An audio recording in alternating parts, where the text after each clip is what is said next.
हे दोस्तों, आप लोग का मेरा YouTube channel Indian democratic front में एक बार फिर से स्वागत है। और आज फिर आप लोग के लिए बहुत ही महत्वपूर्ण जीके लाया हूँ, जिससे आप लोग का ये नोट्स बहुत ही काम आएगा, कंपटीशन में बहुत काम आएगा। इससे पहले मैं आप लोग को बता दे रहा हूँ कि आप लोग मेरे चैनल इंडियन डेमोक्रेटिक फ्रंट को सब्सक्राइब कर दीजिए और उसके बेल आइकन को ऑन कर दीजिए, ताकि मेरा सारा वीडियो आप लोगों के पास जा सके। तो दोस्तों आइए शुरू करते हैं। आज टॉपिक है ईस्ट इंडिया कंपनी और बंगाल के नवाब। जो ईस्ट इंडिया कंपनी था और बंगाल के नवाब के बीच जो भी क्वेश्चन है उसको मैं रिवीजन करवाऊंगा। मुगल सम्राट द्वारा नियुक्त बंगाल का अंतिम गवर्नर कौन था? बोल रहा है कि मुगल सम्राट द्वारा नियुक्त बंगाल का अंतिम गवर्नर कौन था? तो इसका आंसर होगा मुर्शिद कुली खान। इसका आंसर होगा मुर्शिद कुली खान। नेक्स्ट क्वेश्चन, वह युद्ध जिसने भारत में ब्रिटिश प्रभुत्व को प्रारंभ किया, मैंने बोल रहा है कि वह युद्ध जिसने भारत में ब्रिटिश प्रभुत्व को बढ़ावा दिया, शुरुआत किया, प्रारंभ किया, इसका आंसर होगा पलासी का युद्ध। पलासी कहाँ स्थित है? पश्चिम बंगाल में। आगे एक क्वेश्चन आएगा। सिराजुद्दौला लॉर्ड एक्लाई द्वारा परास्त हुआ था। बोल रहा है कि सिराजुद्दौला लॉर्ड क्लाइव द्वारा परास्त हुआ था, मतलब कि हारा था। इसका आंसर होगा पलासी के युद्ध में, ठीक ना, पलासी के युद्ध में। नेक्स्ट क्वेश्चन, भारत में ब्रिटिश साम्राज्य का संस्थापक था।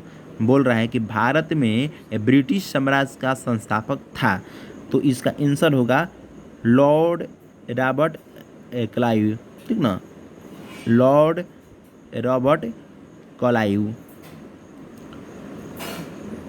Albuquerque, Robert Clive, Francis Dupleix तथा लॉर्ड कॉर्नवालिस में से जिसे स्वर्ग से उत्पन्न सेनानायक कहा गया वह है। मैंने बोल रहा है कि इन सब में किसको स्वर्ग से उत्पन्न सेनानायक कहा गया है? इसका आंसर होगा रॉबर्ट क्लाइव। पलासी का युद्ध मैदान अवस्थित है। इसका आंसर होगा पश्चिम बंगाल में। पलासी का युद्ध लड़ा गया था। अब ये बोल रहा है कि पलासी का युद्ध कब लड़ा गया था, तो इसका आंसर होगा 1757 ईस्वी में। पलासी का युद्ध 1757 ईस्वी में लड़ा गया था। बंगाल का वह नवाब जिसने अपनी राजधानी मुर्शिदाबाद से मुंगेर स्थानांतरित की। बोल रहा है कि बंगाल का वह नवाब जिसने अपनी राजधानी मुर्शिदाबाद से मुंगेर बिहार में स्थित है, वहाँ पर मतलब अपने स्थानांतरित का मतलब परिवर्तन की थी। इसका आंसर होगा मीर कासिम। सबसे अधिक निर्णायक युद्ध जिसने अंग्रेजों के भारत में प्रभुत्व को स्थापित किया था। बोल रहा है कि सबसे अधिक निर्णायक युद्ध जिसने अंग्रेजों के भारत में प्रभुत्व को स्थापित किया था, इसका आंसर होगा बक्सर का युद्ध। जी हाँ, इसका आंसर होगा बक्सर का युद्ध, जो सबसे निर्णायक था, जो अंग्रेजों को भारत में प्रभुत्व को स्थापित किया था, मैंने उसको और मजबूत किया था। बक्सर के युद्ध के समय दिल्ली का शासक था। बोल रहा है कि बक्सर के युद्ध के समय, जब बक्सर के युद्ध हो रहा था उस समय दिल्ली का शासक था।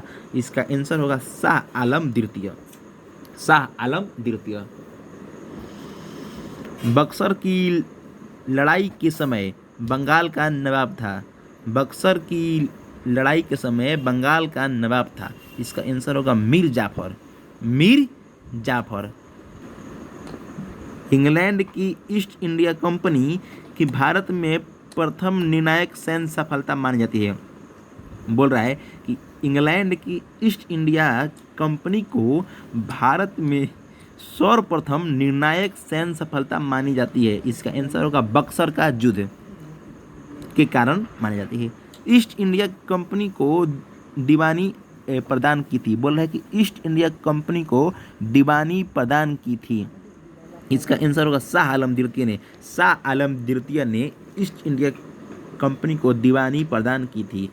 1763 ईस्वी में 1765 ईस्वी में ईस्ट इंडिया कंपनी को बंगाल की दीवानी प्रदान की। अब बोला है कि 1765 ईस्वी में ईस्ट इंडिया कंपनी को किसने ये दीवानी प्रदान की, तो इसका आंसर होगा मुगल सम्राट ने। अब 1765 ईस्वी में मुगल सम्राट ने ईस्ट इंडिया कंपनी को दीवानी प्रदान की थी। वह गवर्नर जिसके कार्यकाल में ईस्ट इंडिया कंपनी को शहंशाह शाह आलम द्वारा बंगाल, बिहार तथा उड़ीसा में दीवानी अधिकार दिए गए। मैंने बोल रहा है कि वह गवर्नर जिसके कार्यकाल में ईस्ट इंडिया कंपनी को शहंशाह शाह आलम द्वारा बंगाल, बिहार तथा उड़ीसा में दीवानी अधिकार दिए गए। इसका आंसर होगा लॉर्ड कलायू। लॉर्ड कलायू। सम्राट शाह आलम द्वितीय ने ईस्ट इंडिया कंपनी को बंगाल, बिहार तथा उड़ीसा की दीवानी प्रदान की। सम्राट शाह आलम द्वितीय ने ईस्ट इंडिया कंपनी को बंगाल, बिहार तथा उड़ीसा की दीवानी प्रदान की। इसका आंसर होगा 12 अगस्त 1765 को। 12 अगस्त 1765 को इलाहाबाद की संधि के बाद रॉबर्ट क्लाइव ने मुर्शिदाबाद का उप दीवान नियुक्त किया। बोल रहा है कि इलाहाबाद की संधि के बाद रॉबर्ट क्लाइव ने मुर्शिदाबाद का उप दीवान नियुक्त किया। इसका आंसर होगा मोहम्मद रजा खान को। मोहम्मद रजा खान को 1765 ईस्वी में दीवानी प्रदान किए जाने के बाद, ठीक ना, 1765 ईस्वी में दीवानी प्रदान किए जाने के बाद ब्रिटिश सबसे पहले जिस पर्वतीय जनजाति के संपर्क में आए वह है। बोल रहा है कि 1765 ईस्वी में दीवानी प्राप्त किए जाने के बाद ब्रिटिश सबसे पहले जिस पर्वतीय जनजाति के संपर्क में आए वह है खासी जनजाति, ठीक ना। वह खासी पर्वतीय जनजाति के संपर्क में आए थे। 18वें शतक या दशक 18वें शतक में भारत में लड़े गए युद्धों का सही कलाना एक कर्म है। इसका आंसर होगा सबसे पहले लड़ा गया था 18वीं शताब्दी में, सबसे पहले लड़ा गया था अंबर युद्ध, प्लासी युद्ध, वांडीवास युद्ध, बक्सर युद्ध। अंबर युद्ध, प्लासी युद्ध, वांडीवास युद्ध, बक्सर युद्ध। अब बोल रहा है कि वांडीवास के युद्ध 1760 में क्या हुआ था। मैंने बोला कि वांडीवास के युद्ध 1760 में क्या हुआ था, तो इसका आंसर होगा ब्रिटिश ने फ्रेंच को हराया।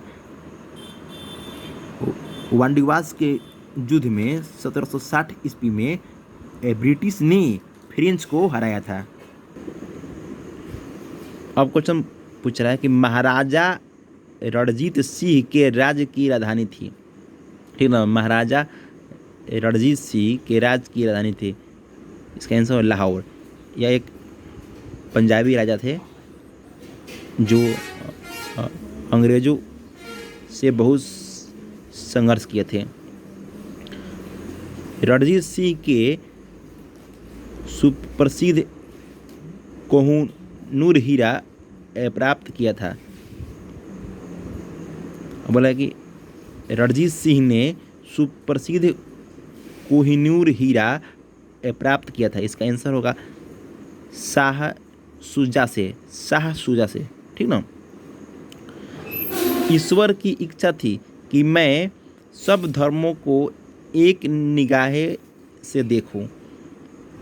ईश्वर की इच्छा थी कि मैं सब धर्मों को एक निगाह से देखूं, इसीलिए उसने दूसरी आंख की रोशनी ले ली। अब क्वेश्चन बोल रहा है कि ईश्वर की इच्छा थी कि मैं सब धर्मों को एक निगाह से देखूं, इसलिए उसने दूसरी आंख की रोशनी ले ली। इसका आंसर होगा कि यह महाराजा रणजीत सिंह ने कहे थे। ठीक ना, महाराजा रणजीत सिंह ने कहे थे। महाराजा रणजीत सिंह के उत्तराधिकारी थे। अब बोल रहा है कि महाराजा रणजीत सिंह के उत्तराधिकारी थे। इसका आंसर होगा खड़ग सिंह। ठीक, खड़ग सिंह। अब बोल रहा है कि सिख राज का अंतिम राजा था। सिख राज का अंतिम राजा था। इसका आंसर होगा दलीप सिंह। दलीप या दिलीप बोला जाता है। आप लोग दलीप भी बोल सकते हैं या दिलीप भी बोल सकते हैं, कोई दिक्कत नहीं है। तो चलिए, आज का वीडियो यहीं पर समाप्त होता है और मिलते हैं अगले वीडियो में। तब तक के लिए नमस्कार, धन्यवाद। आप लोग मेरे YouTube चैनल को ज़रूर सब्सक्राइब कर दीजिएगा, उसके बेल आइकन को ऑन कर दीजिएगा। अगर वीडियो मेरा अच्छा लगे तो लाइक कीजिएगा, अगर ख़राब लगे तो डिसलाइक भी कर सकते हैं, कोई दिक्कत नहीं है। और अपने दोस्तों के साथ इसे शेयर भी कीजिएगा। धन्यवाद।